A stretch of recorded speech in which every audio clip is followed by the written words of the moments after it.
அஸ்ஸலாமு அலைக்கும் வரஹ்மத்துல்லாஹி வபரகாத்துஹு.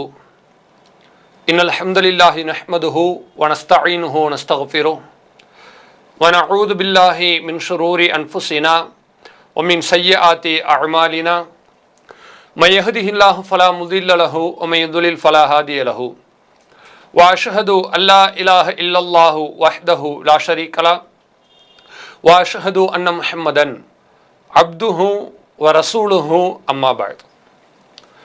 கண்ணியத்திற்குரிய எல்லாம் அல்ல அல்லாஹுவின் நல்லடியார்களே, பெரியோர்களே, தாய்மார்களே, இங்கிலாந்து மற்றும் பிரான்ஸ் தௌஹீத் ஜமாத் இணைந்து நடத்தும் இந்த ரமலானினுடைய சொற்பொழிவு நிகழ்ச்சியில் ஜக்காத்தும் பொருளாதாரமும் என்கிற தலைப்பின் பல்வேறு விதமான தகவல்களை நாம் பார்த்து வருகிறோம். கடந்த தினங்களிலே பொருளாதாரத்தினுடைய அனுகூலங்கள் குறித்தும், இஸ்லாம் பொருளாதாரத்தை எப்படி பார்க்கிறது என்பதையும், ஜக்காத்தை குறித்து இஸ்லாமிய மார்க்கம் என்ன சொல்லி இருக்கிறது என்பதையும், ஜக்காத்தை நாம் எப்படி தீர்மானிக்கிறோம், ஜக்காத்தை தீர்மானிப்பது நம்முடைய மனோவிச்சைப்படி அல்ல, முழுக்க முழுக்க ஹதீஸின் அடிப்படையில், சஹீஹான ஹதீஸின் அடிப்படையில் நாம் தீர்மானிக்கிறோம் என்பதை கடந்த தினங்களிலே நாம் தெள்ள தெளிவாக பார்த்தோம். அல்ஹம்துலில்லாஹ். இப்போ இன்றைக்கு நாம் பார்க்க இருக்கிற விஷயம் என்னவென்றால், ஜக்காத்தை கொடுப்பதில் நம்முடைய மக்களில் சில நபர்களிடத்தில் இருக்கக்கூடிய அலட்சியம், அந்த அலட்சியம் களையப்பட வேண்டியது சாதாரணமான விஷயம் அல்ல. இன்றைக்கு நம்முடைய முஸ்லிம்கள் மத்தியிலே செல்வந்தர்கள், அதாவது ஜக்காத்து கொடுக்க கடமைப்பட்டவர்கள், தகுதி உடையவர்கள், இன்றைக்கு அவர்கள் ஜக்காத்தை கொடுத்திருந்தார்கள் என்று சொன்னால் எவ்வளவோ பெரிய ஒரு புரட்சி எல்லாம் நம்ம சமுதாயத்தில் என்ன செய்யலாம், நம்ம பார்க்கலாம். ஆனால் அப்படி இல்லாமல் இன்றைக்கும் நம்முடைய சமுதாயத்திற்கு மத்தியில் ஏழைகளை பார்க்க முடிகிறது. எத்தனையோ மக்கள் கஷ்டப்பட்டு கொண்டு தான் இருக்கிறார்கள். ரமலானுடைய காலகட்டத்தில் பள்ளிவாசல் வெளியே யாசம் கேட்கக்கூடிய சூழ்நிலையை பார்க்கிறோம். சிலர் தவறாக பிழைப்புக்காக அதை செய்தாலும் கூட பல்வேறு நபர்கள் வேறு வழியின்றி, வேறு அவர்களுக்கு எந்த விதமான வாய்ப்பின்றி அவர்கள் இப்படிப்பட்ட காரியத்தில் தன்னுடைய கண்ணியத்தை இழந்து இறங்குவதை பார்க்கிறோம். இப்படிப்பட்ட சூழ்நிலையில் தான் நாம் ஒரு விஷயத்தை கவனிக்கணும். நாம் கொடுப்பது யாருக்கு கொடுக்கலாம் அப்படிங்கிறதுல ஒரு தெளிவு இருக்கணும். அப்படி கொடுக்காவிட்டால் நமக்கு எவ்வளவு பெரிய தண்டனை இருக்கிறது என்பதிலும் நமக்கு ஒரு தெளிவு இருக்க வேண்டும். அல்லாஹ் ரப்புல் ஆலமீன் ஜக்காத் என்கிற ஒரு விஷயத்தை அழகிய ஒரு வடிவமைக்கப்பட்ட சட்டமாக நமக்கு சொல்கிறார். அதில் திருமறை குர்ஆனினுடைய 9வது அத்தியாயம் 60வது வசனம், அதிலே நீங்கள் பார்க்கலாம். அல்லாஹ் ரப்புல் ஆலமீன் சொல்கிறான், இன்னம ஸதகாத், அதாவது ஜக்காத்தினுடைய தர்மங்களாகிறது, லில் ஃபுக்கரா, அது யாருக்கெல்லாம் கொடுக்கலாம் தெரியுமா? ஏழைகளுக்கு கொடுக்கலாம் அல்லாஹ் சொல்கிறான். இரண்டாவது யார்? வல் மசாக்கின், பரம ஏழைகளுக்கு கொடுக்கலாம். நாம் மிஸ்கீன் என்று சொல்கிறோம் அல்லவா, அது மிஸ்கீனுக்கு பன்மை தான் மசாக்கின், பரம ஏழைகளுக்கு கொடுக்கலாம். வல ஆமிலீன அலைஹா, மூன்றாவதாக ஜக்காத்தை வசூலிப்பவர்கள், அவர்களுக்கும் நீங்கள் இந்த பொருளாதாரத்திலிருந்து கொடுத்து உதவலாம். வல் முஅல்லஃபதி குலூபுஹும், யாருடைய உள்ளங்கள் ஈர்க்கப்படுமோ அவர்களுக்கு ஜக்காத்தை கொடுக்கலாம். வஃபிர் ரிகாப், அடிமை விடுதலை செய்வதற்கு நீங்கள் ஜக்காத்தை கொடுக்கலாம். வல் காரிமீன், கடனாளிகளுக்கு, கடன்பட்டு உழன்று கொண்டிருக்கக்கூடிய அந்த மக்களுக்கு நீங்கள் கடனை அடைப்பதற்காக ஜக்காத்தை கொடுக்கலாம். வஃபி சபீலில்லா, மேலும் அல்லாஹுடைய பாதையிலே நீங்கள் ஜக்காத்தை கொடுக்கலாம். வபினி சபீல், மேலும் வழிப்போக்கர்கள் இருக்கிறார்களே, எந்த விதமான வீடு வசதி வாய்ப்பு இல்லாமல் நாடோடிகளாக, வழிப்போக்கர்களாக காலாகாலத்திற்கும் அவர்கள் வாழ்ந்து கொண்டே இருப்பார்கள். அவங்களால அந்த சூழ்நிலையிலிருந்து மேலெழும்பி வர இயலாது. அப்படிப்பட்ட பிற்படுத்தப்பட்ட ரொம்ப வல்னரபிள் செக்ஷன் இருக்கிறாங்க பாருங்களேன், ஒடுக்கப்பட்டவர்களாக, பாதிக்கப்பட்டவர்களாக, மிகப்பெரிய அளவில் சிரமப்பட்டே இருக்கக்கூடியவர்கள், அதாவது பரம்பரையாக ஏழையாகவே இருப்பாங்க. இந்த மாதிரி இருக்கக்கூடிய அந்த வழிப்போக்கர்கள் இருக்கிறாங்களே, அவர்களுக்கு நீங்கள் ஜக்காத்தை கொடுக்கலாம். 8 சாராரே அல்லாஹ் சொல்லுகிறான், நன்றாக கவனிக்கணும். லில் ஃபுக்கரா, ஏழைகளுக்கு கொடுக்கலாம். வல் மசாக்கின், பரம ஏழைகளுக்கு கொடுக்கலாம். வல ஆமிலீன அலைஹா, ஜக்காத்தை வசூலிக்கக்கூடிய அந்த வசூல் பொறுப்பாளர்கள் அவங்களுக்கு கொடுக்கலாம். வல் முஅல்லஃபத்தி குலூபுஹும், மேலும் உள்ளங்கள் ஈர்க்கப்படுவதற்கு கொடுக்கலாம். வஃபிர் ரிகாப், மேலும் அடிமை விடுதலை செய்வதற்கு கொடுக்கலாம். வல் காரிமீன், கடன்பட்டவர்களுக்கு நீங்கள் ஜக்காத் தொகையை உதவியாக கொடுக்கலாம். வஃபி சபீலில்லா, அல்லாஹுடைய பாதையில் கொடுக்கலாம். வப்னி சபீல், மேலும் வழிபோக்கர்களுக்கு கொடுக்கலாம் என்று குர்ஆனில் அல்லாஹ் சொல்லுகிறான். ஃபரீதத்தம் மினல்லாஹ், இது அல்லாஹ்வினுடைய ஃபர்லான கடமை. இது நீங்கள் கொடுத்தா கொடுங்க, இல்லைனா விட்டுருங்க அப்படிங்கிற மாதிரி மார்க்கம் சொல்லலை. அவசியம் நீங்கள் கொடுத்தாகணும் என்று சொல்லி காட்டுகிறது. அப்போ இதில் நம்ம சில விஷயங்களை கூடுதலாக தெரிந்து கொள்ள வேண்டும். ஏழைகள் என்றால் அவர்கள் ஏழைகள் நமக்கு தெரியும், வீடு வாசல்லாம் இருக்கும், ஆனால் கஷ்டப்பட்டுக்கிட்டு தான் இருப்பாங்க. அந்த மாதிரி ஆட்கள் இப்போ ஒரு வாடகை வீட்டில் இருக்காங்க, சிரமப்படுறாங்க, அவங்களுக்கு கொடுக்கலாம். அடுத்து மிஸ்கீன் என்று சொன்னோம் இல்லையா, மிஸ்கீனா என்ன தெரியுமா, வீடு வாசல் இருக்காது, கஷ்டப்படுவாங்க, அவங்களுக்கும் ஜக்காத் தொகையை நீங்கள் உதவியாக கொடுத்துடலாம். அதே மாதிரி வல் ஆமிலீன அலைஹா, அதற்கு வசூல் செய்யக்கூடிய ஆட்கள் என்று வருகிறது. வசூல் செய்யக்கூடிய ஆட்கள்னால் நீங்கள் நல்லா கவனிச்சுக்கணும். வசூல் செய்கிறவங்களுக்கு கொடுக்கறது அது சில பேர் தப்பாக நினைக்கிறாங்க. எவ்வளோ வேணால் கொடுக்கலாம் அப்படின்னு நினச்சிக்கிட்டு சில பேர் வெளியில் அப்படியெல்லாம் நடந்து கொண்டிருக்கிறார்கள். அப்படி நடக்கக்கூடாது. நாம் கரெக்டாக மார்க்க அடிப்படையில் வசூல் செய்யக்கூடியவர்களுக்கு அல்லாஹுக்கு அஞ்சி ஒரு சரியான சதவீதத்தை, அவர்களுடைய வாழ்வாதாரமும் பாதிக்கப்படக்கூடாது. அதே நேரத்தில் இதுக்குன்னு அவங்க நேரம் ஒதுக்குற காரணத்தினால அவர்களுக்கு ஒரு போதுமான ஒரு கண்ணியமான அந்த ஊதியத்தையும் கொடுக்கணும் என்பது தான் அல்லாஹ் என்ன செய்கிறான். ஒரு பெர்சன்டேஜ் எல்லாம் ஃபிக்ஸ் பண்ணாமல் பொதுவாக நம்ம கையில் ஒப்படைச்சிட்டான். அல்லாஹ்வுக்கு அஞ்சி நம்ம முடிவு எடுத்து கரெக்டான அளவு மக்களுடைய பொருளாதாரம்ன்றனால அதை சரியாக கொடுக்கணும். இது மூன்றாவது. நான்காவது அல்லாஹ் என்ன சொன்னா, வல் முஅல்லஃபத்தி குலூபுஹும், உள்ளங்கள் ஈர்க்கப்படுவதற்கு. உள்ளங்கள் ஈர்க்கப்படுவதுன்னா என்ன தெரியுமா, இப்போ உதாரணத்துக்குங்க முஸ்லீம் அல்லாத மனிதர்கள் இருக்கிறாங்க, அவங்களுக்கு போய் நீங்கள் ஜக்காத் தொகையை கொடுக்குறீங்கன்னு சொன்னால் அவங்க அந்த ஜக்காத்தை வாங்கி பலன் அடைகிறாங்க. பலன் அடைஞ்சா இஸ்லாத்தின் மீது ஒரு நல்ல அபிப்பிராயம் வரும் தானே. பரவாயில்ல, முஸ்லீம்களை பற்றி தப்பாக சொல்கிறாங்க, ஆனால் அப்படியெல்லாம் இல்லை, கரெக்டாக தான் இருக்கிறாங்க என்கிற நல்ல அபிப்பிராயம் இஸ்லாத்தின் மீது வரும், இஸ்லாமியர்கள் மீது வரும். அதுக்காக அவங்களுக்கு நம்ம ஜக்காத் தொகையை என்ன செய்யலாம், கொடுக்கலாம். இப்போ இதில் ஒரு சின்ன சந்தேகம் இருக்கும். நாம் ஜக்காத் தொகையை அவங்களுக்கு கொடுத்தோம் சொன்னால் மார்க்கத்தில் அனுமதிக்கப்பட்டிருக்கிறதே. இப்போ சில மதத்தினர்களை எடுத்துக்கிட்டிங்கன்னா அவங்க பணம் கொடுத்து கன்வெர்ட் பண்ணுறாங்க. இந்த விஷயம் கிறித்துவர்கள் மேலே அதிகமாக சொல்லப்படும். அதாவது ஏழ்மையான கிராமங்கள், கடற்கரை கிராமங்கள், அதுகளை தத்தெடுத்து பொருளாதாரத்தை படிப்பை கொடுத்து நான் கொடுக்குறேன், நீங்கள் கிறிஸ்டினாக மாறுங்க அப்படின்லாம் சொல்லுவாங்களே. அப்போ அது மாதிரி நாமளும் முஸ்லீம் அல்லாத கஷ்டப்படுறவங்களுக்கு ஜக்காத்தை கொடுக்குறோன்னு சொன்னால் அது கன்வெர்ட் பண்ணுறதுக்கு ஒரு இதாக இருக்காதா, அவங்கள ஒரு என்ஃபோர்ஸ் பண்ணுற மாதிரி அழுத்தம் கொடுக்குற மாதிரி இருக்காதா என்று கேள்வி வரலாம். நியாயமான கேள்வி தான். ஆனால் ரெண்டுக்கும் வித்தியாசம் இருக்கிறது, அதை நம்ம புரிஞ்சுக்கணும். என்ன வித்தியாசம் தெரியுமா, அவங்க கொடுக்கறது டிமாண்ட் பண்ணுறாங்க, பார்கெயின் பண்ணுறாங்க. காசை கொடுத்துட்டு நீ கண்டிப்பாக வரணும், வரலைன்னா செய்ய மாட்டாங்க, அது வேற. ஆனால் இஸ்லாம் அப்படி செய்யலை. நீங்கள் தான் ஆகணும் என்று இஸ்லாமிய மார்க்கம் நமக்கு சொல்லவில்லை. நான் கொடுக்குறோம், நீங்கள் வாங்கிக்கோங்க. அதை பார்த்து ஒருத்தர் இஸ்லாம் ஆயிட்டாரா, ஏற்றால் அவருக்கெல்லாம் நேர்வழி காட்டிட்டான். ஏற்கலையா, அது அவர் விருப்பம். அல்லாஹ் குர்ஆன்ல சொல்றான், ஃபமன் ஷாஅ ஃபல்யுமின், நாடியவர் விரும்பியவர் ஈமான் கொள்ளலாம். வமன் ஷாஅ ஃபல்யக்ஃபுர், விரும்பியவர் வேண்டாம் என்றும் சொல்லலாம், நிராகரிச்சுக்கலாம், தப்பில்லை. ஒவ்வொருத்தருக்கும் அவங்களுடைய ஓன் ரைட்ஸை இஸ்லாமிய மார்க்கம் பறிக்கவில்லை. சொந்த உரிமையை, சுய உரிமையை இஸ்லாம் எந்த இடத்திலும் பறிக்கலை அப்படிங்கிற நம்ம பார்க்குறோம். எனவே உள்ளங்கள் ஈர்க்கப்படுவது என்பது நாம் கொடுக்க வேண்டும். விருப்பம் இருந்தால் அவங்க ஏற்றுப்பாங்க, இல்லாட்டி விட்டுறலாம். ஆனால் கொடுக்கிற நிறுத்தக்கூடாது. கொடுப்பது பார்கெயினாக நம்ம கொடுக்கல, நன்மையை நாடி நம்ம கொடுக்குறோம். இதாங்க நமக்கு அவங்களுக்குள்ள வித்தியாசம். இது நாலாவது.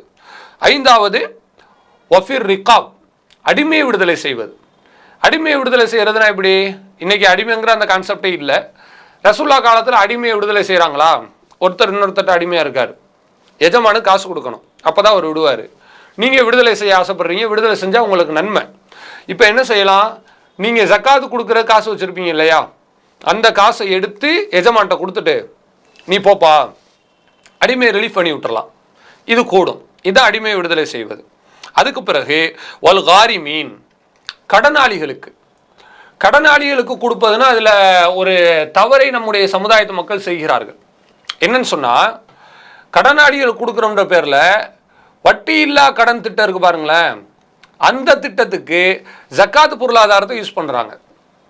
எப்படி? இப்போ உதாரணத்துக்கு ஒரு ஜமாத்தில் 5 லட்சம் ரூபா வட்டி இல்லா கடனை நாங்கள் கொடுக்குறோம், ஒரு 10 பேர் லெட்டர் கொடுங்க, நாங்கள் அதை பரிசீலனை பண்ணி கொடுக்குறோம் அப்படின்னு சொல்கிறாங்க. சரின்னு கொடுக்கும்போதே என்ன செய்வாங்க தெரியுமா? வட்டி இல்லா கடன் சொல்லி அவங்க ஒரு 20,000 ரூபா ஆளுக்கு ஆள் பிரித்து கொடுத்துட்டு திருப்பி அந்த 20,000 ரூபாயை வாங்கிடுவாங்க. கடனாக கொடுத்துட்டு கடனாகவே வாங்கிடுவாங்க. இதுக்கு கிடையாதுங்க. கடனாளின்னு சொன்னால் வட்டி இல்லா கடன் கொடுங்கன்னு சொல்லலை, அதுக்கு தனி ஃபண்டு தான் வேணும். கடனாளிகளுக்கு நீங்கள் கொடுங்கன்னா எப்படி தெரியுமா? உதவியாக கொடுத்துடணும். கடன் உதவியாக கொடுக்கக்கூடாது, வாழ்வாதார உதவி. நீங்கள் கொடுத்துட்டீங்கன்னா அதை திருப்பி நீங்கள் வாங்கவே கூடாது. ஒன்ஸ் போனால் போனது தான். அதுதான் ஜக்காத்தினுடைய தாற்பயம், அதுதான் ஜக்காத்தினுடைய ஒரு டெஃபினேஷன் அப்படிங்கிற என்ன செய்யணும், இந்த இடத்துல நாம் கவனிக்கணும். எனவே கடனாளிகளுக்கு கொடுக்கலாம் என்று சொல்வதை கடன் கொடுத்து விட்டு வாங்குவது என்று புரிந்து கொள்ளக்கூடாது. அப்படி சில நபர்கள் தவறாக அறியாமையினால் செய்கிறார்கள், அது தவறு. நீங்கள் முற்று முழுவதாக அவர்களுக்கு கொடுத்துடணும் அப்படிங்கிற என்ன செய்யணும், இந்த இடத்துல நம்ம கவனிக்கணும். அடுத்து வஃபி சபீல் இல்லா, அல்லாஹினுடைய பாதையில் என்று அல்லாஹ் சொல்லுகிறான். பாதையில்னா என்ன அர்த்தம்? இது சபீல் இல்லா என்கிற வார்த்தை பொதுவாக அல்லாஹ் சொல்கிறானா எல்லாத்தையும் குறிச்சுக்கிறோம். நன்மை, போர் செய்வது, பயான் செய்வது எல்லாத்தையும் குறிக்கும். இந்த இடத்துல அல்லாஹ் என்ன சொல்கிறான்? வஃபி சபீல் இல்லா, எல்லாத்தையும் சொல்லிட்டு அல்லாஹுடைய பாதையிலே இப்படி சொல்கிறான்னு வச்சுக்கோங்களேன். அது போர் செய்வதை மட்டும்தான் குறிக்கும். போருக்கு போவாங்கல்ல ரசூலுல்லாஹ் காலத்தில், அந்த மாதிரி போகிறத மட்டும்தான் குறிக்கும் இந்த விஷயம். அதனால அந்த போருக்கு ஜக்காத்துடைய பொருளாதாரத்தை என்ன செய்யலாம், பயன்படுத்தி கொள்ளலாம். போரில் பாதிக்கப்படுற மக்கள் இருப்பாங்க, அவங்களுக்கு உதவி செய்யணும், இப்படி எல்லாம் இருக்கு பாருங்க, அதுக்கு வச்சுக்கலாம். அடுத்து அல்லாஹுடைய குர்ஆன் வசனம் சொன்னது வபினி சபீல், மேலும் வழிப்போக்கர்கள், குடும்பமே இல்லாமல் வீடு வாசலே இல்லாமல் நாடோடியாக இருக்கிறாங்க பாருங்க, அவங்களுக்கு கொடுக்கணும் என்று மார்க்கம் சொல்லுகிறது. இந்த 8 சாராரு கொடுக்கலாம். இப்போ சில நபர்களுக்கு சந்தேகம் இருக்கும், சரிங்க எங்கள் சொந்தக்காரங்க இருக்காங்க, மாமாவோ மச்சானோ அண்ணனோ தம்பியோ, அந்த மாதிரி இருக்கக்கூடிய மக்கள் அவங்க கஷ்டப்படுறாங்க, அவங்களுக்கு கொடுக்கலாமா? சொந்தக்காரங்களாக போயிட்டாங்கல்ல, இதில் சொந்தம்னு வரல பாருங்களேன், ஏழை பரம ஏழைன்ட்டு வருது, சொந்தம்னு வரலையே, கொடுக்கலாமான்னு கேட்பாங்க. தாராளமாக கொடுக்கலாம். எப்போ நீங்கள் கொடுக்கலாம்? இந்த 8க்குள்ள அவங்க இன்க்ளூட் ஆகிறாங்களா, அடங்கி விட்டார்களா என்று பாருங்க. ஏழையா இருக்காங்களா, சொந்தக்காரங்களா இருந்தாலும் ஏழையா இருந்தால் போதும் கொடுத்துக்கலாம். பரம ஏழையா இருக்கிறாங்களா, சொந்தக்காரங்களா இருந்தாலும் பரம ஏழையா இருந்தால் போதும் கொடுத்துக்கலாம். அதே மாதிரி சொந்தக்காரங்களா இருக்கிறாங்க, முஸ்லீம் அல்லாத ஆட்களாக இருக்கிறாங்க. இப்போ உதாரணத்துக்கு சில ஆட்கள் முஸ்லீம் ஆகிடுவாங்க, அவங்க சொந்தம் முஸ்லீம் அல்லாமல் இருப்பாங்க, அவங்க ஏழையாக இருப்பாங்க, அவங்களுக்கு தாராளமாக என்ன செய்யலாம், நம்ம கொடுத்து உதவி செய்யலாம். இந்த மாதிரி மார்க்கத்தில் இந்த சொல்லப்பட்ட இந்த 8ல் ஒன்றாக அவர்கள் இருக்கிறார்கள் என்று சொன்னால் நீ தாராளமாக கொடுத்துக்கலாம். அதுக்கு மதமோ அல்லது வேறு ஏதோ தடைகளோ நம்ம பார்க்க வேண்டிய அவசியம் இல்லை. இந்த 8ல் ஒன்றாக இருக்கிறார்களா என்பதை என்ன செய்யணும், இந்த இடத்துல பார்த்துக்கணுங்க. சரி, இப்போ இது வாங்குவதற்கு தகுதியானவர்கள். இப்போ கொடுப்பதற்கு தகுதியானவர்களையும் கடந்த தினங்களில் பார்த்துட்டோம், வாங்குவதற்கு தகுதியானவர்களையும் பார்த்துட்டோம். இப்போ அடுத்து நம்ம என்ன பார்க்கணும்னு கேட்டால், கொடுப்பதற்கு தகுதியானவர்களுக்கு அல்லாஹ் பொருளாதாரத்தை கொடுத்துட்டான். அப்படி கொடுத்த பிறகும் கூட சில நபர்கள் நாம் முன்னாடி சொன்னது மாதிரி அலட்சியமாக இருக்கிறாங்கன்னு வச்சுக்கோங்களேன். அது ரொம்ப மோசமாக அல்லாஹ்வின் தரப்பிலிருந்து மிகவும் கண்டிக்கிற வகையில், அதாவது அதுக்கு கொடுக்கப்படுகிற தண்டனை இருக்குது பாருங்களேன், சாதாரணமான தண்டனை கிடையாது. இன்னைக்கு நிறைய ஆட்கள் என்ன செய்கிறாங்கன்னா, ஜக்காத்தை கொடுக்காம அவ்வளோ அசால்ட்டாக ரொம்ப அதில் அலட்சிய போக்கோடு இருப்பதை நம்ம பார்க்குறோம். அதான் நான் முன்னாடி சொன்ன மாதிரி ஜக்காத்தை பரிபூர்ணமாக நம்முடைய இஸ்லாமிய சமுதாயம் செஞ்சுட்டாங்கன்னு வச்சுக்கோங்களேன், நிறைவேற்றிட்டாங்கன்னு வச்சுக்கோங்க, உண்மையிலேயே நம்முடைய சமுதாயத்தில் ஏழைகளே இல்லாமல் ஆக்கிடலாம். அவ்வளோ இருக்கிறது. சில மார்க்க சிந்தனை உள்ளவர்கள் மட்டும்தான் ஜக்காத்து கொடுக்குறாங்க, இன்னும் நிறைய ஆட்கள் ஜக்காத்து கொடுக்காம இருக்கிறாங்க. 2 காரணம். ஒன்று தெரியலை, கொடுக்கலன்னா என்ன தண்டனை சொல்லப்படலை அவங்களுக்கு. இன்னொரு காரணம், ஜக்காத்து எதுக்கு கொடுக்கணும், நாம் கஷ்டப்பட்டு சம்பாரித்தோம், உழைச்சி ஓடா தெரிஞ்சு மாடா உழைச்சி கொண்டு நிப்பாட்டினா ஜக்காத்துன்னு சொல்லிட்டு 2,500 ரூபாயும் 3,000 ரூபாயும் எது கொடுக்கணும்? அதுலேயும் 1 கோடி ரூபா சொத்து இருக்குன்னு வச்சுக்கோங்க, 2,4 லட்சம் ரூபா சும்மா இருக்கு அப்படின்ட்டு நினைக்கிறாங்க. அது ரொம்ப அபாயகரமானது. எந்த அளவுக்குன்னு சொன்னால், சஹாபாக்கள் எப்படி இதை புரிஞ்சுக்கிட்டாங்க? குறிப்பாக அல்லாஹுடைய தூதருக்கு பின்னாடி அபூபக்கர் சித்திக் ரலியல்லாஹு அன்ஹு அவர்கள் தன்னுடைய ஆட்சி காலகட்டத்தில் அவங்க வரும்போது என்ன நடக்குதுன்னா, யாரெல்லாம் ஜக்காத்தை கொடுக்கலையோ அவங்களோட நான் போர் செய்வேன் என்கிற வகையில் ரொம்ப காட்டமாக அவங்க சொல்லிட்டாங்க. சொன்னனால என்ன நடக்குது தெரியுமா? உமர் ரலியல்லாஹு அன்ஹு அவர்கள் அவங்கள்ட்ட போய் கேட்குறாங்க, அதாவது அபூபக்கர் அவர்களே, நீங்கள் போர் செய்வேன்னு சொல்கிறீங்க, அது எப்படி போர் செய்ய முடியும் கேட்குறாங்க. ஏன் தெரியுமா? அல்லாஹுடைய தூதர் சொன்னார்கள், உமிர்து அன் உகாத்திலன் நாஸ் ஹத்தா யகூலு லா இலாஹ இல்லல்லா. யார் லா இலாஹ இல்லல்லா என்று கூறி அவர் இஸ்லாத்தை ஏற்றுக்கொள்கிறாரோ அதுவரை நான் அவரோடு போர் செய்வேன். அதாவது ரோட்டில் போகிற எல்லாத்தையும்லாம் லா இலாஹ இல்லல்லா சொல்லுன்னு சொல்கிறதில்ல. இஸ்லாத்தை எதிர்த்து ஒருத்தன் வர்றான், அவனை பணிய வைக்கிறதுக்கு நான் என்ன செய்வேன்? போர் செய்வேன். ஏன்னா ரசூல்லா காலகட்டத்தில் யூதர்களும் வாழ்ந்தாங்க. அவங்க லா இலாஹ இல்லல்லா சொல்லுன்னு கத்தியை தூக்கி கழுத்துல எல்லாம் என்ன செய்யலை, ரசூல்லா வச்சு இல்லை, தாராளமாக உரிமையை கொடுத்தாங்க. எல்லா மத சுதந்திரத்தையும் யாரையும் விடவும் இஸ்லாம் அதிகமாக வழங்குகிறது. இது ஒன்றுங்க. இப்படி இருக்கக்கூடிய சூழ்நிலையில தான் நம்ம நல்லா கவனிக்கணும். அப்படி யாராவது எதிர்த்து வர்றான்னு சொன்னால், இப்படி சொல்கிற வரை நான் போர் செய்வேன். சரி, அதை சொல்லி கேட்குறாங்க உமர் அவங்க, இந்த மாதிரி நடந்திருக்குது, இப்படி இருக்கும்போது நீங்கள் போர் செய்கிறேன்னு சொல்கிறீங்களே, எப்படி சாத்தியம்? ரசூல்லாவே சொல்லி காட்டுறாங்க, ஃபமன் கால லா இலாஹ இல்லல்லா, யார் லா இலாஹ இல்லல்லா என்று சொல்லிவிட்டார்களோ, அசம மின்னி மாலஹு வ நஃப்ஸஹு இல்லா பிஹக்கி, அவர் என்னிடம் இருந்து அவருடைய பொருளாதாரத்தையும் அவருடைய உயிரையும் அவர் பாதுகாத்து கொண்டார். வ ஹிசாபுஹு அலல்லா, அவருடைய கேள்வி கணக்கு அல்லாஹ்விடத்தில் இருக்கிறது. வெளிப்படையாக பார்க்குறோம். லா இலாஹ இல்லல்லான்னு சொல்லிட்டார். சரி, சொல்லி முடிச்சிட்டாரா? அவர் சரண்டர் ஆகிட்டார், முடிஞ்சு போச்சு. அவருக்கு நம்ம பாதுகாப்பு கொடுக்கணும், புரியுதா? அவருக்கு நம்ம ட்ரபிள் பண்ணக்கூடாது. கெட்ட எண்ணத்தில் சொல்லியிருந்தா அது நமக்கு தேவை கிடையாது. வஹிசாபுஹு அலல்லா, அவருடைய கேள்வி கணக்கு அல்லாஹ்விடம் இருக்கிறது, அது அல்லாஹ் பார்த்துப்பான். நம்ம போய் அதை ஆப்ரேஷன் பண்ண வேண்டிய அவசியம் எல்லாம் நமக்கு இல்லை அப்படின்னு ரசூலுல்லாஹ் சொல்லியிருக்காங்களே. நீங்கள் எப்படி போர் செய்வேன்னு சொல்கிறீங்களே, ஜக்காத்தை கொடுக்க மறுக்கிறவங்களோட அது எப்படி சரியாக வரும்? லா இலாஹ இல்லல்லா சொல்லிட்டாலே பாதுகாப்பு கொடுக்கணும்னு சொல்லியிருக்காங்க. லா இலாஹ இல்லல்லா சொல்லி ஜக்காத்தை மறுத்துட்டான், ஒருத்தன் கொடுக்க மாட்டேன்னு சொல்லிட்டான், அவனோட எப்படி போர் செய்வீங்க? அவர் தான் களிமா சொல்லியிருக்காருன்னு கேட்குறாங்க. இது நியாயமான கேள்வி தான். ஏன்னா அவர் இஸ்லாமாக தாங்க இருக்கிறாரு. இருந்துக்கிட்டே இஸ்லாத்தினுடைய அடிப்படை கடமைகளை ஒன்று அவர் சிதைக்கிறார். வேணும்னே கொடுக்க மாட்டேன்னு மனமுரண்டா சொல்கிறார். தெரியாமல் சொல்கிறது இல்லை, எனக்கு தெரியாது அதனால் நான் மறுத்துட்டேன் அப்படின்னு கிடையாது. இவன் என்ன செய்கிறாரு? தெரிஞ்சுக்கிட்டே மறுக்கிறார். இப்படி ஆட்களாக இருந்தால் என்ன செய்கிறது அப்படின்றதான் எங்கள் விஷயம். அப்போ அபூபக்கர் அவங்க உமர் அவங்க இப்படி கேட்டவுடனே அற்புதமாக விளக்குறாங்க பாருங்க. அப்படி கிடையாது உமர் அவர்களே, வல்லாஹி அல்லாஹின் மீதானையாக நான் சொல்லுகிறேன், லவ் காத்தில் என்ன மன் ஃபர்ரக பைன ஸலா வ ஸக்கா, தொழுகைக்கும் ஜக்காத்துக்கும் நடுவிலே யார் பிரிக்கிறார்களோ, தொழுகை வேறு ஜக்காத்து வேறு, தொழுகை வருவோம் ஜக்காத்து கொடுக்க மாட்டோம் என்று யாராவது பிரிக்கிறார்களா, கண்டிப்பாக நான் அவங்களோட போர் செய்வேன். சும்மா கிடையாது.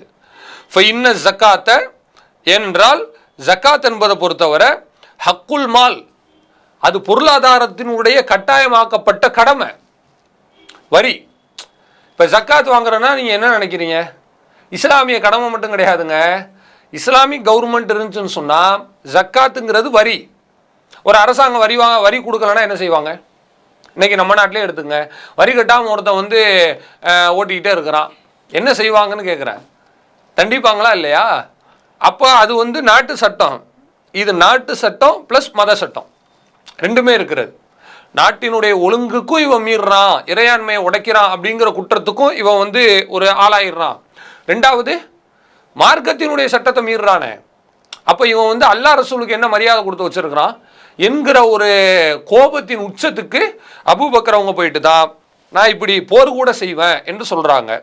வல்லாஹி அல்லாஹின் மீது ஆணையாக, லவ் மனஊனி எக்காலன், என்னிடத்துல ஒரு சின்ன கயிறை கொடுக்க மாட்டேன்னு அவங்க தடுத்தாலும் கூட, ஜக்காத்து கடமையான ஆள் ஒரு கயிறை ஜக்காத்தா கொடுக்கணும், கொடுக்க மாட்டுறாரு. ஆனால் ரசூல்லா இருக்கும்போது கொடுத்தாங்க. என்கிட்ட கொடுக்க மாட்டுறாங்க அப்படின்னு சொன்னால் ல காத்தல் துகும் அலாமன் அஹி, அவர் கொடுக்காத காரணத்தினால நான் கண்டிப்பாக அவரோடு போர் செய்வேன். அடித்து சொல்கிறாங்க. ஒரு சின்ன கயிறுன்னு கூட நான் பார்க்க மாட்டேன். ஜக்காத்துங்கிற அந்த கடமையை டைலூட் பண்ணக்கூடாது, நீர்த்து போக செய்யக்கூடாது, இப்படி ரொம்ப கோபமாக சொல்கிறாங்க. அப்போ உமர் அவர்கள் சொல்கிறார்கள், ஃபவல்லா, அல்லாஹின் மீது ஆணையாக, மாஹுவ இல்லா அன்ற ஐத்துல்லாஹ கது ஷரஹ சதுர அபீபக்கர் லில் கிதால். போருக்காக வேண்டி அபூபக்கருடைய உள்ளத்தை அல்லாஹ் நல்ல விரிவுபடுத்திட்டான், தெளிவுபடுத்திட்டான் என்பதை நான் பார்த்துட்டேன். இவங்க போர் செய்கிறாங்கன்னு சொன்ன உடனே நான் கூட கேட்டுட்டேன், முஸ்லீமாக இருக்கிறவங்க மேலே எப்படி செய்வீங்கன்னு. கரெக்டாக தான் இருக்கிறாரு, அவர் சொல்கிற தப்பு கிடையாது அப்படின்னு சொல்கிறாங்க. இதான் உண்மையும் கூட. இப்போ நீங்கள் நல்லா பாருங்கள், தொழுகை எப்படி 5 கடமையில் ஒன்றோ அது மாதிரி ஜக்காத்து ஒரு கடமை தானே. தொழுகையில் ஒரு மனிதன் தொழாமல் இருக்கிறான்னா அது வேற, தண்டனை இருக்குது. தொழுகலாம் முடியாது, தொழுகைங்கிற ஒன்றே கிடையாது, அதெல்லாம் அந்த காலத்தில் தொழ முடியும், இன்றைக்கி ஆளாளுக்கு எவ்வளோ வேலை இருக்குது, இன்றைக்கி போய் தொழுவ முடியும் அப்படின்னு ஒருத்தர் வந்து மறுக்கிறாருன்னு வச்சுக்கோங்க, அதை ஏற்றுக்கவா முடியும்? யோசிச்சு பாருங்கள், எவ்வளோ கொடுமையான விஷயம். அப்போ தொழுகையை ஒருத்தர் வந்து எப்படி மறுப்பது குற்றமோ அதே மாதிரி ஜக்காத்து கொடுக்க மாட்டேன் அப்படின்னு சொல்கிறான்னு வைங்க, அதுவும் ஆபாதக குற்றம் தான். குர்ஆன் எல்லாம் சேர்த்து தானே சொல்கிறான், அக்கைமு சொலா ஆத்து ஜக்கா, தொழுகையை நிலைநிறுத்துங்க, ஜக்காத்தை கொடுங்க. அப்படின்னா என்ன அர்த்தம்? தொழுகை எப்படி முக்கியமோ அதே வரிசையில் தான், அதே ரூட்டில் தான் ஜக்காத்தையும் எல்லாம் சொல்கிறான். அதனால தான் என்ன செய்கிறாங்க, அபூபக்கர் அவர்கள் இவ்வளவு கடினமாக அதில் நடந்திருக்கிறாங்க அப்படிங்கிற இந்த இடத்துல நம்ம கவனிக்க கடமைப்பட்டிருக்கிறோம். அது மட்டும் இல்லாமல் ஜக்காத்து கொடுக்கலன்னு வைங்களேன், ரொம்ப மோசமான தண்டனை இருக்கிறது. அல்லாஹ் ரப்புல் ஆலமீன் தன்னுடைய திருமறை குர்ஆனிலே சொல்லி காட்டுகிறான்.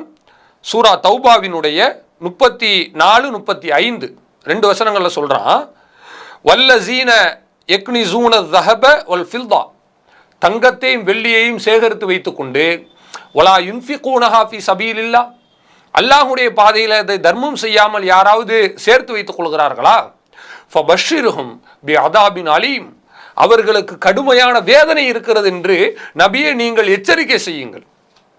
கடுமையான வேதனை நான் கொடுப்பேன். என்ன வேதனை தெரியுமா? இவங்க நினைக்கிற மாதிரி கிடையாது. வரி கட்டலைன்னா நாட்டு அரசாங்கம் தூக்கி உள்ளே வச்சுட்டு காசை வாங்கிட்டு லஞ்சத்தை வாங்கிட்டு வெளியே விடுவானே, அந்த மாதிரியா? இல்லை.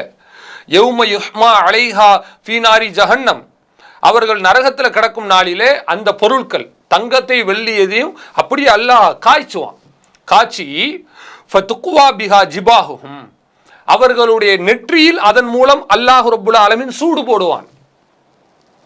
இதைத்தானே சேர்த்து வச்சிருந்தீங்க, தங்கம் வேணும் வெள்ளி வேணும்னு ஹபால் எடுத்து போய், ஹபானம்ஸ் எடுத்து போய் தானப்பா சேர்த்து வச்சிருந்த, இங்க வா அப்படின்னு கூப்பிட்டு வச்சு, ஏழைக்கு கொடுக்காம நீ இருந்தியா, என்ன மனுஷனி என்று கேட்கும் விதமாக தான் நல்ல காய்ச்சி என்ன செய்வான், நெத்தியில தேய்ச்சி விட்டுருவான். அது மட்டும் அல்லாமல் ஜுனூபுகும், அவர்களுடைய விழாப்புறங்களையும் தேய்ப்பான், துஹூருகும், அவர்களுடைய முதுகுப்புறங்களிலும் அல்லாஹ் தேய்ப்பான். இதெல்லாம் மெயினான விஷயங்க, மெயினான பார்ட்ஸ். இது ஒவ்வொரு ஆர்கன்ஸ் இருக்கு பாருங்களேன், அதாவது ஹியூமன் பாடியில் சில விஷயங்கள்ல அடிபட்டுச்சுன்னா உடனே அது வந்து பெரிய அளவில் இன்ஜுரி ஆகிடும், அவங்க வந்து மரணத்துக்கு போவதற்கு கூட வாய்ப்பு இருக்கிறது. அதில் முக்கியமான நெத்தி. அதாவது ஒரு ஆளை சீக்கிரம் வீழ்த்தணும் அப்படின்னு சொன்னால் தலையில் குறிப்பாக இந்த நெத்தி பகுதி இருக்கு பாருங்களேன், இந்த பாயிண்ட், இந்த பொட்டுன்னு சொல்லுவாங்க, இந்த பொட்டில் சட்டுன்னு அடித்தான்னு வைங்களேன், கிருன்னு கீழே விழுந்துருவான். நடு மண்டையில் அடித்தா கூட தாங்குவான். நடு மண்டையில் ஒரு தேங்காய் விழுந்துருச்சு, இல்லை ஒரு மாங்காய் விழுந்துருச்சு, அது கூட தாக்கு பிடிப்பான். சைடில் அடிச்சிச்சுன்னு வைங்க, உடனே சுருண்டு கீழே விழுந்துருவான். அந்த இடத்துல அல்லாஹ் வைப்பான். வச்சானா என்ன நடக்கும்? ஒன்றுமே பண்ண முடியாது. அதே மாதிரி விழாப்புறங்களில், இந்த விழாப்புறத்தில் ஓங்கி அடிச்சிச்சுன்னு சொன்னால் அன்கான்சியஸ் ஆகிடுவோம், டப்புன்னு கீழே விழுந்துருவோம். அதே மாதிரி முதுகில் அடித்தாலும் உடனே என்ன செஞ்சுருவோம், குப்புற விழுந்துருவோம், எழுந்திரிக்க முடியாது, எந்திச்சு ஃபேஸ் பண்ண முடியாது. இது மாதிரி பல விஷயங்கள்லாம் இருக்கிறது. அப்போது அல்லாஹ் ரப்புல் ஆலமீன் ஜக்காத்து கொடுக்கறதுக்கு, கொடுக்காம இருக்கிற ஆட்களுக்கு ஏனோ தானன்னு கூட தண்டனை இல்லை, செலக்ட் பண்ணி வச்சுருக்கான். தப்பிக்க முடியுமா? அந்தந்த இடத்துல தான் பாட்டு அல்லாஹ் வந்து வைக்கிறான். வச்சுட்டு அல்லாஹ் சொல்கிறான், இவங்களுக்கு இதையெல்லாம் செஞ்சுவிட்டு ஹாதா மா கனசுத்தும் அன்புசிக்கும், இதைத்தானப்பா நீ சேர்த்து வச்சுருந்த, ஃபதூக்கும் மா குன்தும் தக்னீசும், நீ சேர்த்து வைத்த எல்லாத்தையும் நல்லா சாப்பிடு, நல்லா அனுபவித்துக்கொள். வேணும் வேணும் வேணும் வேணும்னு அடுத்த ஆட்கள் கொடுக்காம கஞ்சத்தனம் பண்ணியே, இப்போ பாரு உனக்கு நீ சேர்த்து வச்சதெல்லாம் உனக்கே எதிராகி போகிறது என்றுதான் குர்ஆன் சொல்கிறது என்பதை நாம் சூரா தௌபாவினுடைய வசனங்களில் பார்க்க முடிகிறது. அப்போ நல்லா கவனிக்கணுங்க. இந்த மாதிரி சூழ்நிலையை நம்ம எப்படி நினச்சிடக்கூடாதுன்னு கேட்டிங்கன்னா, ஜக்காத்து கொடுக்கலன்னா யார் என்ன கேட்க போகிறாங்க, அல்லாஹ் என்ன கையை காலை உடச்சிடவா போகிறான் அப்படின்னு சர்வசாதாரணமாக நம்ம நினச்சிடக்கூடாது. ரொம்ப மோசமான தண்டனைகள் நம்ம இது கொண்டு போய் விட்டுவிடும் என்பதை இந்த இடத்துல கவனிக்க கடமைப்பட்டிருக்கிறோம். அது மட்டும் இல்லாமல் அல்லாஹ் ரப்புல் ஆலமீன் சூரா ஆல் இம்ரானினுடைய 180வது வசனத்திலும் சொல்லி காட்டுகிறான், வலா யஹ்ஸபன்னல்லதீன யப்கலூன பிமா ஆதாஹுமுல்லாஹு மின் ஃபضலி. அல்லாஹ்வினுடைய அருளை யார் கஞ்சத்தனம் பண்ணி வைத்துக் கொள்கிறார்களோ அந்த மனிதர்கள் நினைக்க வேண்டாம், ஹுவ கைரன் லஹும், அது தங்களுக்கு நல்லதுன்னு நினைக்கவே வேண்டாம். அல்லாஹ் அருளை கொடுத்துருக்கான், அந்த அருளை வாங்கிட்டு கொடுக்காம இஷ்டத்துக்கு வச்சிருக்கான்னு வச்சுங்களேன், அது நல்லதுன்னு நினைக்கிறாங்களா? நல்லது கிடையாது, அது அவர்களுக்கு தீங்கு தான். ஹுவ ஷர்ருன் லஹும், கெட்டது தான். எப்படி கெட்டது? வச்சிருக்கவரா நல்லா இருக்கும், மௌத்துக்கு பின்னாடி நாளை மறுமையில் இதுதான் அவனுக்கு கெட்டதாகவே மாறும். அல்லாஹ் சொல்லுகிறான், சையுத்தவ்வகூன மா பகிரு பிஹி யௌமல் கியாமா. அதாவது அவன் எதை கஞ்சத்தனம் செய்து சேர்த்து சேர்த்து வைத்தானோ, ஜக்காத்து கொடுக்காம சதக்கா கொடுக்காம, அது எல்லாத்தையும் எடுத்து அல்லாஹ் ரப்புல் ஆலமீன் அவர்களின் மீது தொங்க விட்டு விடுவான். 10 சென்ட் இடத்த அல்லாஹ் கொடுத்துருக்கான், அது ஒரு 25 லட்சம் ரூபா பெருமானம் பெறுன்னு வைங்க, அதுக்கு ஜக்காத்து கொடுக்கணும்ல, கொடுக்காமலே கழிச்சிட்டு இருக்கான், மௌத்தா போயிட்டான், அந்த ஜக்காத்தை யாரும் அடைக்காம விட்டாங்க. பிள்ளைங்களும் அதே மாதிரி காசு பணம் முக்கியம் அப்படின்ட்டு அவன் அடைக்காம விட்டான்னு வச்சுக்கோங்க, என்ன நடக்கும் தெரியுமா? அல்லாஹ் சொல்றான், கழுத்துல தூக்கி மாட்டி விட்டுருவான். 10 சென்ட் இடமும் கழுத்துல தொங்கும். அது மாதிரி பல மடங்கு தூக்கி அல்லாஹ் தொங்க போட்டுருவான். எப்படி தாக்கு பிடிப்போம் யோசிச்சு பாருங்க.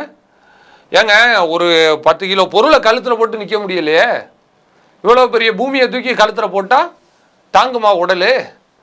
அல்லாஹ் சொல்றான் பாருங்க, வலில்லாஹி மீராத்து சமாவாத்தி வல் அருள். அல்லாஹுக்கே வானம் பூமிகளில் உள்ள எல்லா வாரிசுகளும் எல்லா உரிமைகளும் அல்லாஹுக்கு தான் உரியது, மனுஷனுக்கு எதுவுமே கிடையாது. சம்பாத்தியம்ன்றது என்னங்க? பேசிக்காக நல்லா புரிஞ்சுக்குங்க. அறிவால் வருகிறதா, அல்லது திறமையால் வருகிறதா, அல்லது இந்த அதிர்ஷ்டம் சொல்லுவாங்களே அப்படிலாம் மார்க்கத்தில் எதுவும் கிடையாது, இறைவனுடைய நாட்டம்தான். அப்படி ஏதாவது இருக்கா என்ன? எதுவுமே கிடையாது. முழுக்க முழுக்க நீங்கள் யோசிச்சு பார்த்தீங்கன்னு சொன்னால் இறைவனுடைய நாட்டத்தால் வருகிறது. இறைவன் யாருக்கு கொடுக்குறான்னு அவர்களுக்கு அளந்து கொடுக்குறான், தாராளமாகவும் கொடுக்குறான். அதான் சொல்கிறான்ல, வான பூமி எல்லாம் எனக்கு, பூமி வானமே எனக்குரியது, நான் கொடுத்துருக்கேன், அதை நீ அடுத்த ஆளுக்கு கொடுன்னு சொன்னால் ஏன்ட்ட இருந்து நீ வாங்கிக்கிட்டு நீ யாருக்கும் கொடுக்காம இருந்தா இது எவ்வளோ பெரிய ஒரு அறியாமையினுடைய உச்சம். யோசிச்சு பாருங்க, யோகியத்தனமா இது? இதுக்காகத்தான் நம்முடைய மார்க்கத்தில் இவ்வளவு கடுமையாக சொல்லப்படுகிறது என்பது என்ன செய்யணும், இந்த இடத்துல நம்ம கவனிக்க கடமைப்பட்டிருக்கிறோம். நபிகள் நாயகம் ஸல்லல்லாஹு அலைஹி வஸல்லம் அவர்கள் நமக்கு சொல்லக்கூடிய சஹீ முஸ்லீமில் இடம்பெறக்கூடிய ஒரு ஆதாரபூர்வமான செய்தி. இந்த செய்தி போதுமானதுன்னு நினைக்கிறேன். இந்த செய்தியை நம்ம கவனமாக படிச்சுட்டோன்னு சொன்னாலேங்க நமக்கெல்லாம் உள்ளங்கள் எல்லாம் நடுங்கி போய்விடும். சாதாரணமான விஷயம் கிடையாது. அபூ ஹுரைரா அவர்கள் அறிவிக்கிறார்கள், மாமின் சாஹிபி தஹபின் வலா ஃபில்லத்தின் லா யுஅத்தி மின்ஹா ஹக்கஹா. தங்கத்தை வைத்துக்கொண்டு வெள்ளியை வைத்துக்கொண்டு யாராவது ஜக்காத்து கொடுக்காமல் இருக்கிறார்கள் என்று சொன்னால், இல்லா இதா கான யௌமல் கியாமத்தி சுஃபிஹத் லஹு ஸஃபாயிஹ மினன் நார், அதனாலே மறுமையிலே நரகத்தினுடைய ஒரு பகுதிகளாக அவருக்கு அது மாற்றப்படும். அப்படி மாற்றிடுவான். தங்க வெள்ளியை சேர்த்து வச்சிருந்தியே, அதனாலே கையெல்லாம் கொடுக்காது, உயிரோடு இருக்கிற வரையும் தான் கோடீஸ்வரன். மௌத்தா போன மறுநிமிஷமே எப்படி தான் சொல்கிறோம், பிணம்தான் இல்லையா? ஜனாசான் தானே சொல்கிறோம். மௌத்தா போய் கிடக்காருங்க, கஃன் துணியெல்லாம் போட்டாச்சு, கோடீஸ்வரர் தூக்கி அடக்கம் பண்ணுங்க அப்படியா சொல்கிறாங்க? எந்த சமுதாய மக்களாக இருக்கட்டுமே, பணத்தை தூக்கி எறிங்கன்னு சொல்லுவாங்க. முஸ்லீமாக இருந்தால் ஜனாசா தூக்கி அடக்கம் பண்ணுன்னு சொல்லுவாங்க. முடிஞ்சு போச்சு, யாரும் வரப்போகிறது கிடையாது, நகையும் வராது. அல்லது மௌத்தா போய் குழியில் வச்ச உடனே புருஷன் பொண்டாட்டிலாம் உட்காந்துக்குவாங்களா? ஐயோ புருஷன் போகிறாரு நம்ம பின்னாடியே போயிடுவோம், அப்படியா போவாங்க? இல்லை எம்ஜிஆருக்கு அவர் கட்டியிருந்த வாட்சை போட்டு புதைச்சாங்கன்னு சொல்லுவாங்களே, அந்த மாதிரி பத்திரத்தை போட்டால் புதைக்க போகிறாங்க? மௌத்தா போனவனே உருவிடுவாங்க, ஒன்றுமே இருக்காது. அதுக்கு தான் மார்க்கம் சொல்லுகிறது, யாராவது நிறைவேற்றாமல் போனால் அது நரகத்தினுடைய பகுதியாக மாறிடும். ஃபொஹ்மி அலைஹா ஃபீனாரி ஜஹன்னம், அதை அல்லாஹ் ரப்புல் ஆலமீன் கொதிக்க வைத்து அதன் மூலம் அவர்களுடைய விழாப்புறத்திலே நெத்தியிலே முதுகிலே சூடு போடுவான் என்று அல்லாஹுடைய தூதர் சொல்லுகிறார்கள். குல்லமா பரதத், அது அப்படியே குளிர்ந்து போயிடும். தங்க வெள்ளியில டக்குன்னு கூலிங் ஆயிரும் பாருங்க. குளிர்கிறது என்று சொன்னால் ஒஈதத் லஹு ஃபி யௌமின், அந்த தினத்தில் திருப்பி திருப்பி அவங்களுக்கு அந்த பனிஷ்மெண்ட் எல்லாம் கொடுத்துக்கிட்டே இருக்கும். அது சர்க்குலேட் ஆகிக்கிட்டே இருக்குங்க, சுழற்சி முறையில் வந்துக்கிட்டே இருக்கும். ஒரு தடவை கொடுத்துட்டு அல்லாஹ் அப்படி விட்டுற மாட்டான், திருப்பி திருப்பி அல்லாஹ் ரப்புல் ஆலமீன் கொடுத்து கொண்டே இருப்பான். எந்த அளவுக்கு? ஒரு நாளில் டோட்டலாக இந்த தண்டனை நடக்குது. ஃபி யௌமின், ஒரு நாளினுடைய அளவு என்ன தெரியுமா? கான மிக்தாருஹு 50 அல்ஃப சனா, ஒரு நாளினுடைய அளவு என்பது 50,000 வருடங்கள். யோசிச்சு பாருங்க.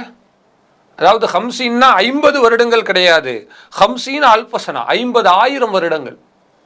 50,000 வருஷத்துக்கு முன்னாடி இந்த பூமி கேலக்சி எப்படி இருந்துட்டு இருக்கும், இந்த யூனிவர்ஸ் எப்படி இருக்கும், யூனிவர்ஸுக்கு மேலே போனால் மல்டிவர்ஸ் எப்படி இருக்கும், எதுவுமே சொல்ல முடியாது.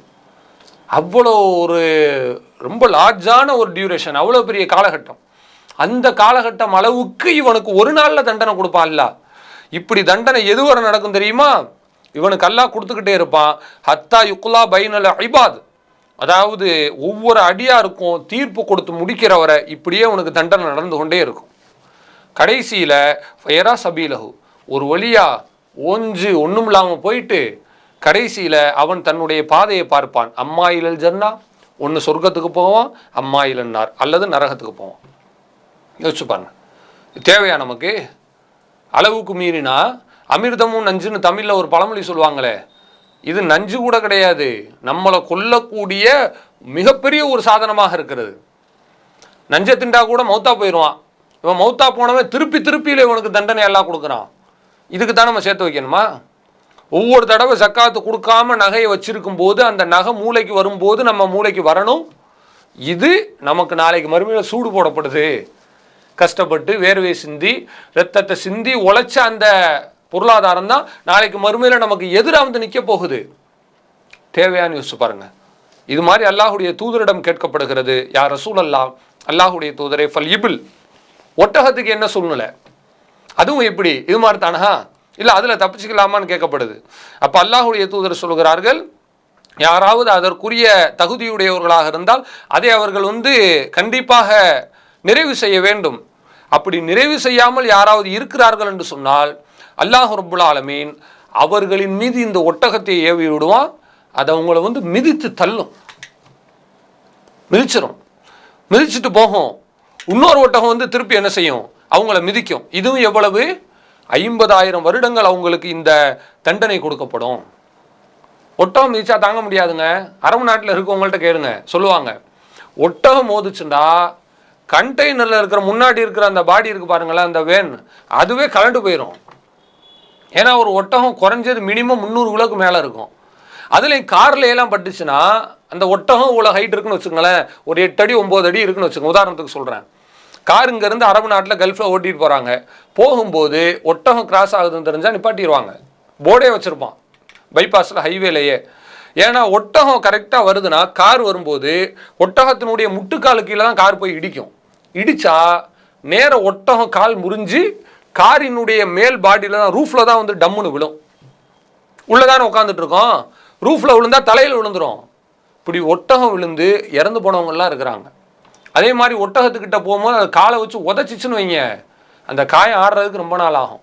இப்படி இருக்குது. இவ்வளோ தூரம் இருக்கும்போது ஒட்டகத்தை ஒருத்தர் சேர்த்து வச்சு ஜக்காத்து கொடுக்காமல் இருந்தால் மிதிச்சா என்னாகும் யோசிச்சு பாருங்க. தாங்குவானா மனுஷன்? மாட்டுக்கும் கேட்கப்படுது. மாட்டுக்கு என்ன சட்டம்னு அல்லாஹுடைய தூதரிடம் கேட்கிறார்கள். அதுக்கும் நபிகள் நாயகம் ஸல்லல்லாஹு அலைஹி வஸல்லம் அவங்க இது மாதிரி தான் சொல்கிறாங்க. ஆட்டுக்கும் இதே மாதிரின்னு சொல்கிறாங்க. அல்ல யோசிச்சு பாருங்க. இந்த மாதிரி அல்லாஹ்வின் தூதர் ஸல்லல்லாஹு அலைஹி வஸல்லம் அவர்கள் ஒவ்வொன்றுக்கும் ஒரு விஷயத்தை சொல்லும்போது எப்படி நம்மளால் தாங்க முடியும்? மாடை வளர்த்து கொடுக்கலையா, ஆசை எடுத்து நீ கொடுக்கலையா, அந்த மாடு தான் உன்னை மிதிக்க போகுது. ஒட்டகத்தை கொடுக்கலையா, அதுதான் உன்னை உதைக்க போகுது. குதிரையை கொடுக்கலையா, அதுதான் உன்னை மிதிக்க போகுது. நகை பணத்தை கொடுக்கலையா, அதைத்தான் அல்லாஹ் சூடு காய்ச்சி என்ன செய்வான், மூஞ்சிலையும் முதுகலையும் அல்லாஹ் தடவி விட்டுருவான். இன்று இவ்வளவு தூரம் அல்லாஹுடைய குர்ஆன் வசனமும் ஹதீஸும் நம்ம படிக்க முடிகிறது. இந்த ஹதீஸினுடைய இறுதியாக நபிகள் நாயகம் ஸல்லல்லாஹு அலைஹி வஸல்லம் அவர்கள் சொல்கிறார்கள், ஃபமை யஅமல் மிஸ்கால தர்ரா, யார் ஒரு அணு அளவுக்கு நன்மை செய்கிறாரோ அதையும் அவர் காண்பார். ஒமைய அமல் மிஸ்கால தர்ரத்தின் ஷர்ரா, யார் அணு அளவுக்கு தீமை செய்கிறாரோ யரஹு, அதையும் அவர் காண்பார் என்று சொல்லப்படுகிறது. எனவே அந்த அடிப்படையில் கண்ணியத்திற்குரிய சகோதர சகோதரிகளே, ஜக்காத்தை பற்றிய அனைத்து விஷயங்களையும் நாம் தெரிந்து கொண்டிருக்கிறோம். எனவே ஜக்காத்தினுடைய சட்டத்திட்டங்கள் என்பது கேட்பதற்கு மட்டுமல்ல, வெறுமன தெரிந்து கொண்டு அறிவை வளர்ப்பதற்கு மட்டுமல்ல, இந்த ஜக்காத்தை சரியாக பின்பற்றி நாம் முறையாக இதை கடைபிடித்து நாளை மறுமையில் அல்லாஹ்வினுடைய தண்டனையிலிருந்து தப்ப வேண்டும் என்கிற உயர்ந்த நோக்கத்திற்காக தான் என்பதை நாம் ஆழமாக புரிந்து கொண்டு எதை கேட்டோமோ அதன்படி அமல் செய்யக்கூடிய நன்மக்களாக இருந்து முறையாக ஜக்காத்தையும் கொடுத்து அல்லாஹ்வினுடைய கேள்வியிலிருந்து தப்பித்து பொருளாதாரத்தை இஸ்லாமிய கண்ணோட்டத்தின் அடிப்படையில் அணுகி சரியான அடிப்படையில் இம்மையிலும் மறுமையிலும் வாழக்கூடிய நன்மக்களாக அல்லாஹ் ரப்புல் ஆலமீன் நம் அனைவரையும் ஆக்கி அருள் புரிவானாக. வாஹிரு தஅவானா அல்ஹம்துலில்லாஹி ரப்பில் ஆலமீன். அஸ்ஸலாமு அலைக்கும் வரஹ்மத்துல்லாஹி வபரகாத்துஹு. அல்லாஹு அக்பர், அல்லாஹு அக்பர்.